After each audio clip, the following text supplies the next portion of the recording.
Tim Duncan and Shaq are two of the greatest players to ever step foot on an NBA floor. Regardless of what anybody tells you, and no matter how old you are, you know the greatness of these two players. One dominated his competition with power, while the other led with precision. Tim Duncan and Shaq have faced off a grand total of 61 times throughout their two NBA careers, which were incredibly illustrious, no doubt about it. And out of those 61 matchups, Shaq got the benefit of the doubt, winning 33 times. However, don't be fooled, because Tim Duncan and Co. gave him a ton of trouble, even with Kobe on his team, on several occasions during the Western Conference playoffs. They would end up splitting their matchups, each winning 15 of their 30 total games. However, there were a good amount of times where Shaq and Kobe were able to defeat Tim Duncan and Co. with Gregg Popovich down in San Antonio. Now, there has been a little bit of beef that's came out between Shaq and Tim Duncan. Now, it's really Shaq, not as much of Tim Duncan, because Shaq has came out and said that Chris Webber would have been a better fit on the Spurs and he would have accomplished more than what all the amazing things Tim Duncan did throughout his career with the Spurs. And regardless of what your stance is on that, it's safe to say it's a little bit disrespectful to all the things that Tim Duncan did for the Spurs. Nonetheless, these two players have still made an incredibly strong case for both being top 10 all time. Both were selected first in their respective drafts, Shaq being in '92 and Tim Duncan being in '97, with Tim Duncan coming to the league as a rookie during Shaq's second year in LA, which was his sixth year in the NBA itself. Now, I'm going to be putting this into four categories to decide who the better player is. The first of the four is going to be offense, then defense, rebounding, and passing, which I did put together, and then lastly, accolades, and each one's circumstances will also be a factor into that equation. So, what do you say? Come on. Let's take a trip down memory lane and see who was better, Tim Duncan or Shaquille O'Neal. Roll it. So I'm going to be basing these numbers off of their primes. So for Shaq, I consider his prime to be his second year in the league, being 1994 to 2003, right before he got hurt with Miami. Now, his second to last year in LA would be that year. Now, Tim's going to be a little bit hard to gauge because his offensive role around 2007 changed a little bit to kind of mesh with some of the other guys on the Spurs that are starting to develop, like Manu Ginobili and Tony Parker, because in 2009, Tony Parker will be getting 22 points per game on over 17 shot attempts, which is a good amount, and Manu in 07 will be getting nearly 20 points a game, exactly 19 and a half. So their offense really started to become a well-rounded group, with the three of those guys all getting their fair share of buckets. But even still, I'm going to be considering Tim Duncan's prime to be 1997 to 2009. So for scoring, Shaq was a remarkable scorer, as we already know, averaging 27.5 points during that time. He was 57% from the actual field. Now, he was 54% from the foul line. He hit 1 3 throughout his career, and he was a two-time scoring champ. Now, I can't get into scoring with Shaquille O'Neal without mentioning his postseason run from 2000 to 2003, where he was totally unstoppable. In the 2000 finals, he averaged 38 points per game versus the Pacers, which is absurd. Then in 2001, he averaged 33 in the actual playoffs. And in 2002, he averaged 36 points per game in the finals. Now for Tim Duncan, he averaged 21 points per game on 50% field goal percentage. He never led the league in scoring like Shaq did, and he shot 68% from the foul line, which was a little bit better on less attempts from the foul line. He made 33s in his career. I thought I would add those because they are kind of cool. So Shaq was scoring at a very higher volume while being more efficient, so he's going to win the offensive category. But Tim's offensive game was impressive. He used a variety of moves, from a patented bank shot he had that is so notorious from 10 to 15 feet, and a variety of post moves on the low block. And he was really just a well-rounded offensive player. He used his footwork to his advantage, while Shaq, on the other hand, his offensive game was quite a bit different. He simply was pure dominance, and he would just catch lobs or drop step through whatever poor soul found themselves underneath the rim. However, I will say for Duncan that he was an elite mid-range shooter, especially for his time, because most bigs at the time couldn't shoot for mid-range. He would shoot 48.5% on attempts from 10 to 15 feet throughout that time, which is incredible for today's standards, not to mention 10 years ago when the league was less about shooting. Now, at the time, there was one guy who could guard Shaq pretty well, and he wasn't able to shut him down, but no one was able to. But he did do a good enough job guarding Shaq in the post. And this guy I'm going to be talking about on defense. I'm talking about Tim Duncan.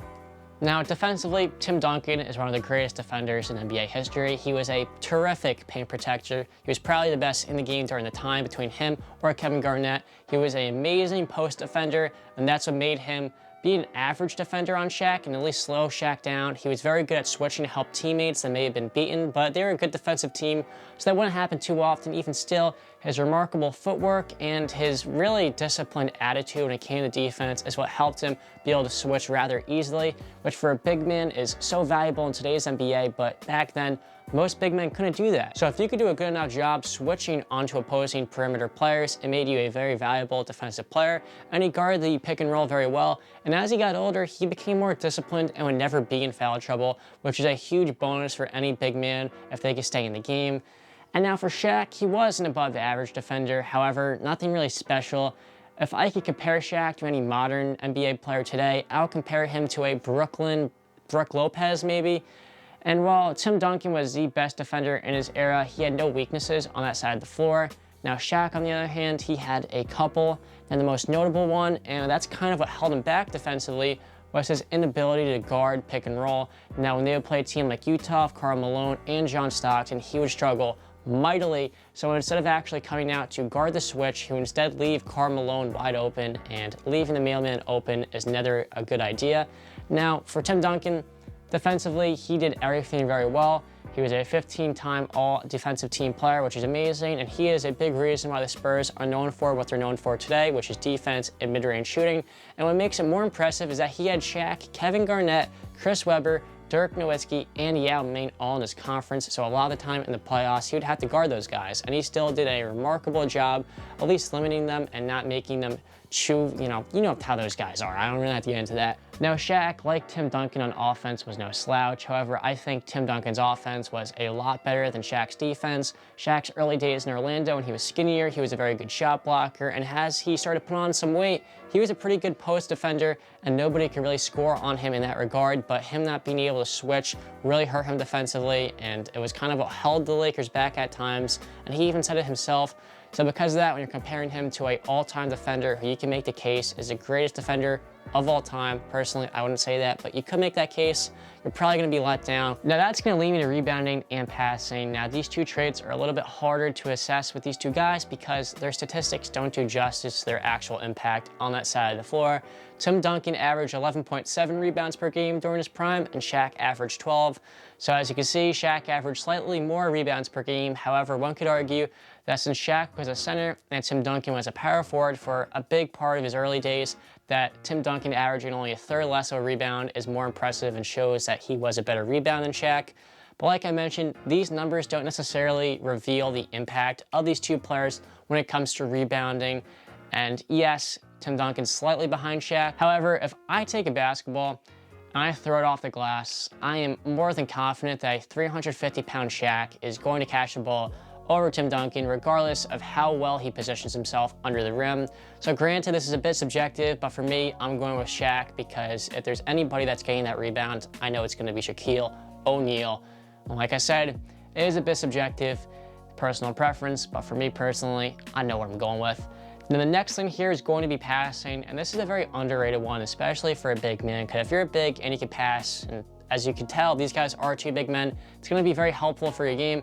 Now Shaq averaged 2.7 assists during his career, which is probably slightly below average for the time, somewhere around the average realm, with 3.4 turnovers a game. Meanwhile, Duncan averaged 3.1 assists and 2.6 turnovers. And like I mentioned before, these numbers don't actually do a good enough representation of how good they were passing or rebounding, and Duncan only averaged 0.4 more assists than Shaq during their primes, but he was clearly the more gifted passer. Now I do think Shaq was a little bit underappreciated because he was a pretty good passer, but Duncan's passing ability was remarkable. And while Shaq nearly had one more turnover a game, I don't think it necessarily suggests that he was a less disciplined passer. I think that this means that he was getting double teamed a lot more because he had the ball in his hands more, and there was that whole hack a Shaq trend where people would A, foul Shaq to lead him to the foul line, or B, try to go for a steal, because that was the only way a team could stop him, and because of that, that's why his turnover numbers were so high. Anyways, Shaq was a slightly better rebounder in my eyes, and Duncan being, while his numbers weren't too high, he was only 3.1 assists per game, a better passer than Shaq. So that's going to lead me to the awards. Shaq was a 4-time NBA champ, 3-time Finals MVP from 2000 to 2002. During that Laker three-peat, he only was MVP one time during his career, but he was a 10-time All-NBA defender, 3-time All-Defensive Team player, and he was the Rookie of the Year. Now for Duncan, he has 1 more championship. He has 5. He also has 3 Finals MVPs, 2 MVPs, which is 1 more than Shaq, 15 All-NBA teams, which is obviously a ton, and 15 All-Defensive teams. And like Shaq, he won Rookie of the Year as well. So when looking at this, it's easy to say that Tim Duncan accomplished more. And yeah, you're right. They both won 3 Finals MVPs and the Rookie of the Year. But Tim Duncan has 1 more ring, he won an extra MVP, and he was also selected to 5 more All-NBA teams and 12 more All-Defensive teams. This is easy. It's easily Tim Duncan. And I should mention, I am a firm believer in championship rings, varying degrees based off of the significance of them because of how much he contributed. And because of Tim's 5th ring, him being partially carried by the great system he was in and a very well-rounded roster, I wouldn't necessarily view that ring as valuable as any of Shaq's 4, but either way, these two guys have had a ton of accolades, and Tim Duncan had a lot more longevity. Obviously, that's because Shaq, by the end of his days, was 350 pounds, so all that wear and tear on his knees is going to quicken his actual prime, while Tim Duncan had a very long career of him being a great player. And now a lot of people kind of hate on Tim Duncan based off of his circumstances because he played for the Spurs, a A-plus organization who not only had Gregg Popovich as his head coach, but he also was able to play with David Robinson, a Hall of Fame center. The Admiral is one of the greatest players to ever play the game, Tony Parker, and as well as those two guys, Manu Ginobili. But I think that's a bit ludicrous to mention that when comparing him to Shaq because, yes, you're correct, Tim Duncan had Gregg Popovich, but Shaq had Phil Jackson and Pat Riley as his coaches. And now I'm not here to argue who the best coach was. I mean, you have your own opinions. I personally think the greatest coach of all time is probably Gregg Popovich. And I would agree with you that it's pretty simple, and I'm sure you could agree with me. These two guys have had incredible coaching, so you can't say one had worse coaching than the other. And on top of that, Shaq had Kobe and D. Wade, and yes, Kobe wasn't in his prime until the end of his days with Shaq, but D. Wade just about was by the end of his 3rd season when they won a championship together. So saying that one was in a better situation than the other is just not true at all. In my world, I think longevity and consistency is more important. A guy like Tim Duncan, Tim won a championship in 3 separate decades. That's remarkable because I haven't even been alive for that long. So for me, I think Tim Duncan's a better player, but this is really based off of personal preference, and I think you can't go wrong with either player. So let me know in the comments down below who you think is better, Tim Duncan, Shaquille O'Neal.